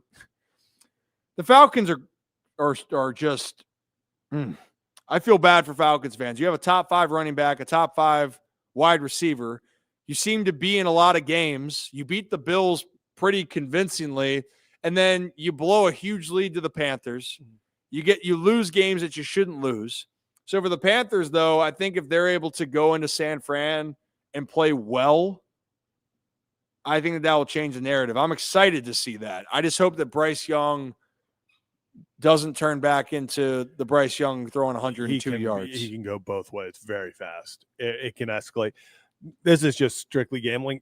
Something that's caught my eye. Falcons total points with Penix and Drake London out set at 19.5 versus the Saints. Can Bijan and Kirko Chains not get in the end zone 3 times? Even just establishing the run with Algier and Bijan. Well, last time that they tried to score points, they lost by $1 billion to the Dolphins without Drake London on the field. Yeah, but it's the Saints have not been. The Saints defense they gave the Bucks a problem when they played them in New Orleans. The Falcons, again, by the way, Zach put up 10 points against the Dolphins. Lost 34-10. But the Dolphins got players. Like, this is Hey, don't sleep on the Saints, man. They beat the Panthers. How about that? You see what I mean? This is what we're doing. They beat the Panthers. They beat the Panthers. Oh, sugar. I think have we reached our quota? I think we reached our quota. Before we get on out of here, I want to shout out Merit Clubs one more time. Hey, how you doing? Merit Clubs, they are offering, starting tomorrow, their early Black Friday savings deal from November 21st to November 30th. This is how it's going to work. You go online to meritclubs.com, and then you can sign up for the rest of the year for $20 hairs and 25 cents. 2025. That's it. How do you spell $20.25, Zach? MERRITT. And when I move, you move. Just like that. Love We're that. trying to cancel out a show here. Are we trying to? Is there Taco Thursday at Merit Clubs? Is that what I'm saying? Is there taco? Is there? I might. You know what? Your boy might do another bar class. I might get in the pool at the indoor one in Camden. Swan dive. I don't think you can dive into the pool. I think that's frowned upon. I think I'd break the rules. Yeah, I don't think they have a diving zone. Maybe they do. Is there a diving board? I'm trying to think. I have to go back and look. Yeah. I'm going to put you through the ringer next time we're there, by the way. I'll get on the diving board. How about you want to get some shots up in the gym? Yeah. I'll hit some half-court shots. I get more accurate the further I go from the basket. It's really weird. Okay. Yeah. Doesn't make sense. No, it doesn't make sense at all. There's a lot of things that don't make sense. Yeah. Intramurals in college, I was pulling from in front of half court. I was probably 3 times a game. Nice. Hey, Kevin, we're about to end the show. Kevin, I'm done exactly. Kevin, good to see you. We hit our quota. Kevin. We hit our quota, and we're like, hey, we're about to end the show. What happened? What happened to the show going like 2.5 hours every day? It's hard when we're doing it Monday through Friday live. Well, yeah, but no, you get like the 45 to an hour on the Tuesday, Wednesdays, but then the main show goes for like 2 hours. I thought I had time. Yeah, usually. No, do I have to come on here and make content for 20 minutes? You can only talk when about we get Kyle to Tucker to the Orioles possibly so much. Yeah, we did talk about that for a while. It's kind of a slower day. We had Big Ben on yesterday. You know what I'm seeing in the comments? People are really going after Ben's hairdo, but they always do. He's a national treasure. They go after Kevin's hair. That's kind of patted down. You just wake up, Kev, or what's up? No, it's just like the short hair gets weird on me, but no, I did not just wake up. Just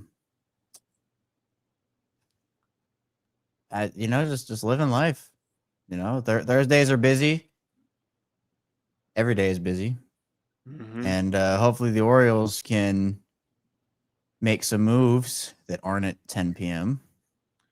No, they're gonna make them at 3. Well, Yeah. we're trained for that though. That's nothing new. That's nothing new. Actually, I need to check if the mic is. It's not all right. Good, we're on the right mic this time. There you go. Well, we can buy a little extra time here then, Kev, because Brad did have a Paul Rudd movies that he wanted me to put into the poll. Do you know who Paul Rudd is? I know who Paul Rudd is. I have not seen any of these movies. What? Maybe I've seen. Maybe I've seen Any of Wanderlust. the movies? None of them. No, I've seen none of these movies. None of the. Oh my gosh, Kevin. I'd be okay if you didn't see Wanderlust because I'll be honest. Actually, it's the one that I haven't seen. Every other one I've watched. He's also been in other movies as well. Yeah, he's Ant-Man. Yes, he is. He is Ant-Man. That's good one, Kevin. I know what I'm talking about. Yeah, you do. But I'm going to put that poll in. He's the guy that said, "Look at us." Yes, that's him. That's him, Kevin. That's the guy. That's the guy. 2 for 2. I'm trying to get Keon Coleman is a healthy scratch again. Yeah. So glad I haven't been. Was he your best bet, Zach? No. Over under 50 claps on the bench. How many songs does he vibe to in pregame warm-ups to get bothered? Yeah. Amount of high fives given. That's what we need to start betting on. I know. I can't wait, Zach, for the Grizzlies Hornets John Morant for LaMelo trade. I would love that. I feel like that's inevitable. So here is the poll right there that Brad put up on the 4 for him. Best Paul Rudd movie, according to Brad. The 4. Wanderlust, This Is 40, Knocked Up, or Role Models. So you've not seen any of them. So role models, that's a really funny one. No, I haven't seen it. Kevin, we're gonna have to get you on this book movie club. No. Well, when the 24-hour stream happens, we might have to just get the top 2 movies I need to watch and just watch them. They are not 12 hours each. You can get more than well, no, I know. I mean, we're gonna do more during the stream. I'm just saying. So I'm not sad. I'm just disappointed that you haven't seen my exam any on of that these. day. Spanish exam, Spanish 1. Oh yes, yeah. Zach's going back to school. Yeah, that'll be the fun stuff. You know, and like with Knocked Up though, he's one of the characters for Paul Rudd in that. I would even the one movie that's not on here is I Love You Man. That is one of my favorite Paul Rudd movies. That's where Slap at the Bass, man. Kevin, you ever heard that? No, I'm trying to look up Paul Rudd movies to see if I can say I've seen one. Well, like you've seen, you've definitely seen ones where he's in them. Yeah. Yeah, I was gonna say maybe not because obviously like the Anchormans. He was in Chip and Dale Rescue Rangers. Kevin. This is why we should have just ended it. Oh my goodness gracious. But I Love You Man for me is probably of the ones, and I need to see Wanderlust, I'll admit. Of the choices that Brad's had, I hadn't seen Wanderlust. I would say Role Models for how much that Paul Rudd's in, and I think it's really funny. I would say I Love You Man is my favorite of that Paul Rudd. If Paul Rudd's in cameo movies, actually what I started to love with Paul Rudd was Anchorman, with him being Brian Fantana. Do you know Anchorman, Kevin? Yeah, I know that movie. I saw half of the first one and all the second one. I don't see, like, that's the thing I don't understand. How do you not see any of the first one? I watched half of it with my friends a long time ago, and then I think I watched the second half because I think I got there late. So then I watched all the second one. That's the big fight in the field and everything. And I mean, they have two big fight scenes and one in each. Yeah, Kevin, you're killing First one's when Brick has the grenade. The second one was it's like the ghost of Andrew Jackson. Yeah, that only got way out Well, of that's the one in the field, right? Brick killed the guy. Brick Brick killed been him. meaning to talk to you about that. You might want to lay low because you're probably wanted for murder. You know, I just Kevin, Brick walking through the thing, just screaming with a a hand grenade, not doing anything. It's a great scene. That's a great movie. Yes. He's yelling about when they're all going in there about, Veronica's getting more airtime and, Brian Fantana, look, I love the ladies, but, they don't belong in the newsroom. And then Brick says, I don't know what we're yelling about. Yeah. And they're like, go with us, Ron. Like, what do you think? It's terrible, whatever. And her hair smells like cinnamon. And Brian's like, And yeah, Kevin, I'm not, you know what? Movie club, Kevin, if you want to come on the show next time, you must have seen the full way through of Anchorman, the first one. The full way through. Of the first one. If you've already seen half of it, then you're only going to need 30 minutes. Yeah. If you've actually seen half of it. I don't believe you've seen half of it. I mean, I don't remember any. It was so long ago. I don't remember any of it. But and for my homework for Brad, I will watch Wanderlust. I haven't seen that one. But of the other ones, Role Models and Knocked Up would be the top two for me. That's actually where Seth Rogen got kind of going as well in Knocked Up.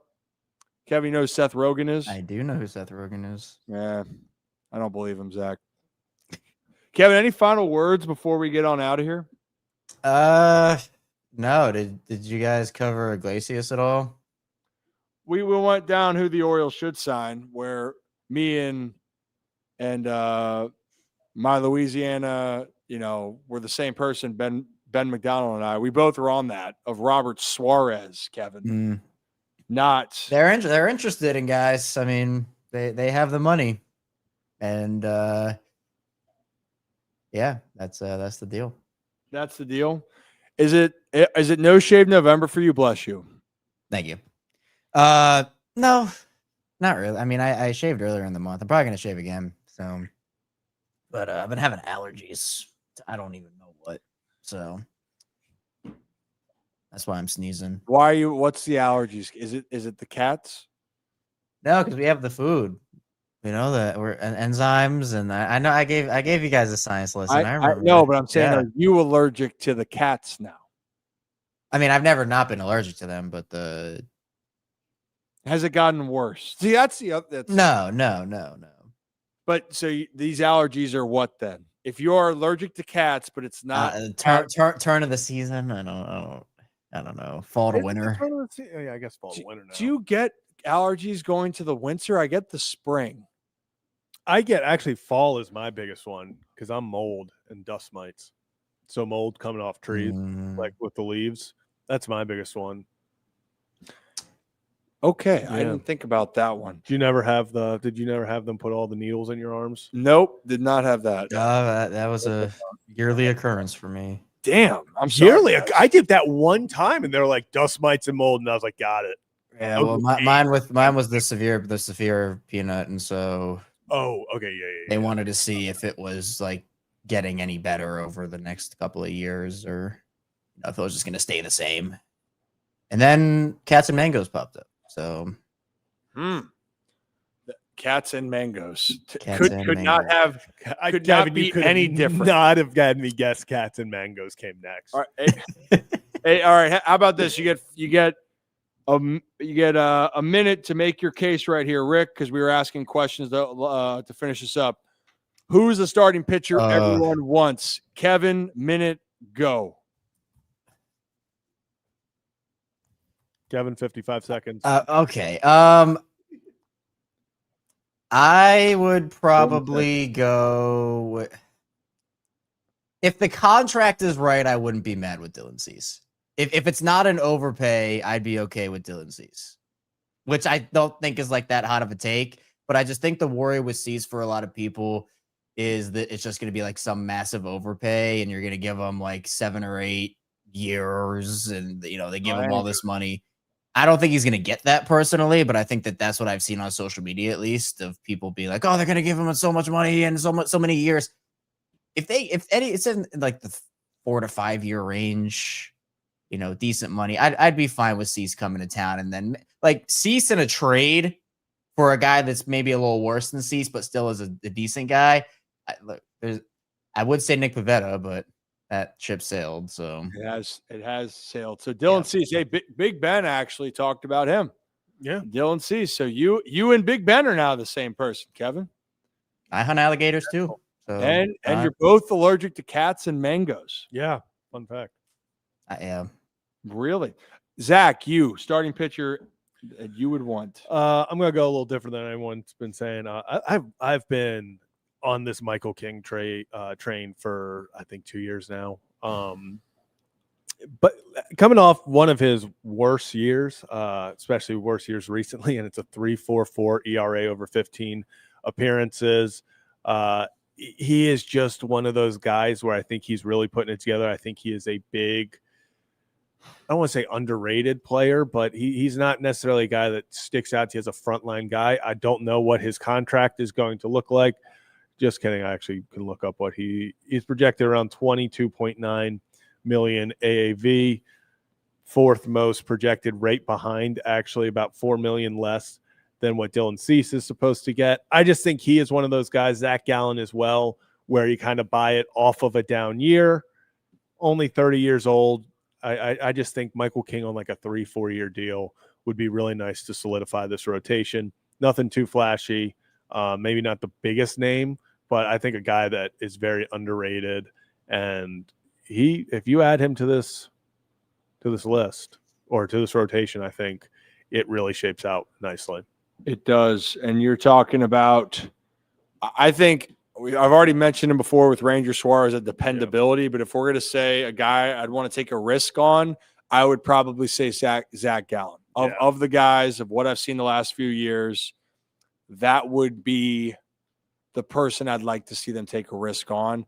The other obvious, and I see Brad's commenting here about make a splash, get Valdez. Framber, if you get Framber, that's the best one on the market for this period.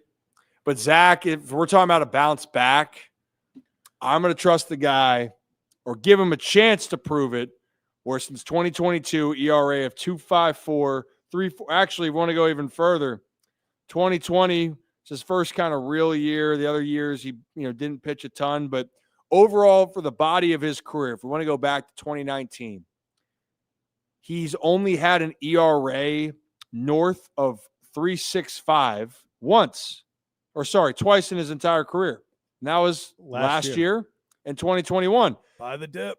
And of the 7 years for him, every other year besides the 2021 and the 2025 year, those were really good numbers. He had a lot of years specifically then that were in the twos.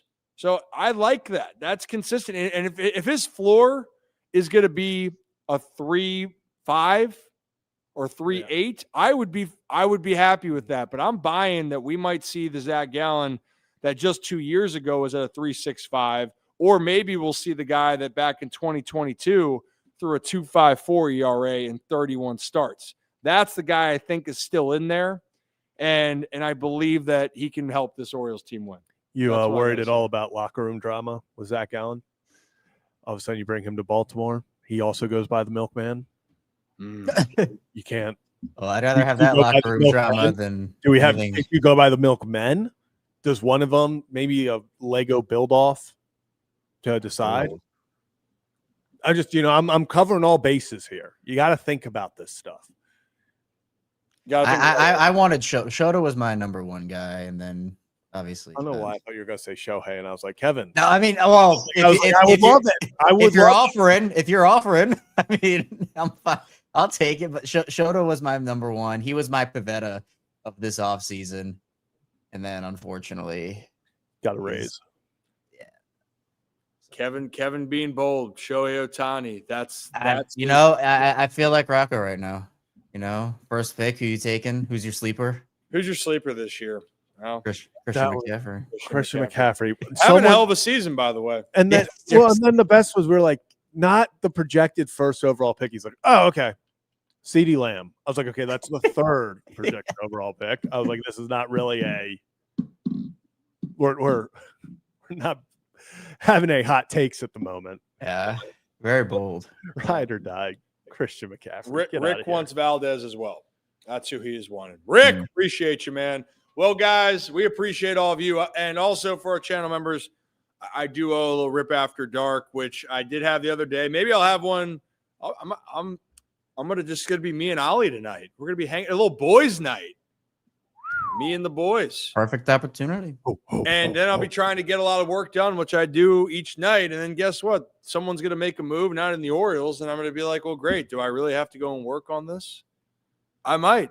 Or I'll let you guys go on Kevin and Zach React and do that damn thing. So, guys, we appreciate each and every one of you. Now, Kevin, any final words before I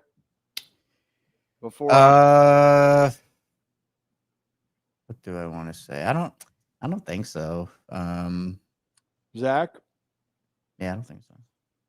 Zach? Stay away from the mangoes, Kevin. So no mangoes when Thanks. we come in. You know, my dad's allergic to kiwi, and I got mangoes, so we both have fruits on the docket that we're not allowed to eat. Also, lentils for me can be an issue. I'm sorry. You know, like those snow pea snacks. But like, what do you Yes. mean they can be a issue?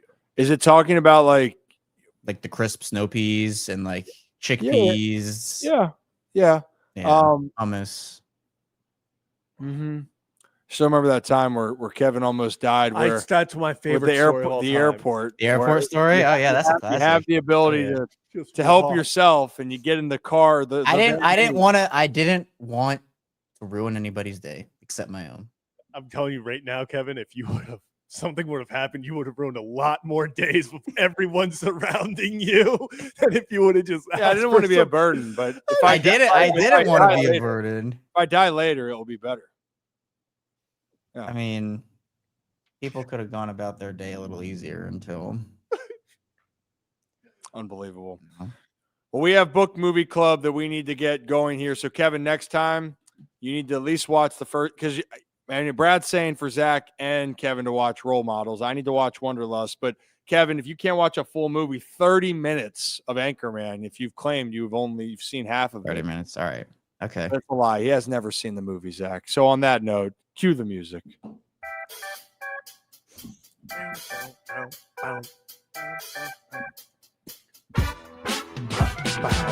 As always here at the Ryan Ripken Show, we appreciate each and every one of you. Have a day, have a night, have a great stinking rest of your Thursday, and come back and join us live at 5 from Liv's Tavern in Federal Hill tomorrow evening. See you guys.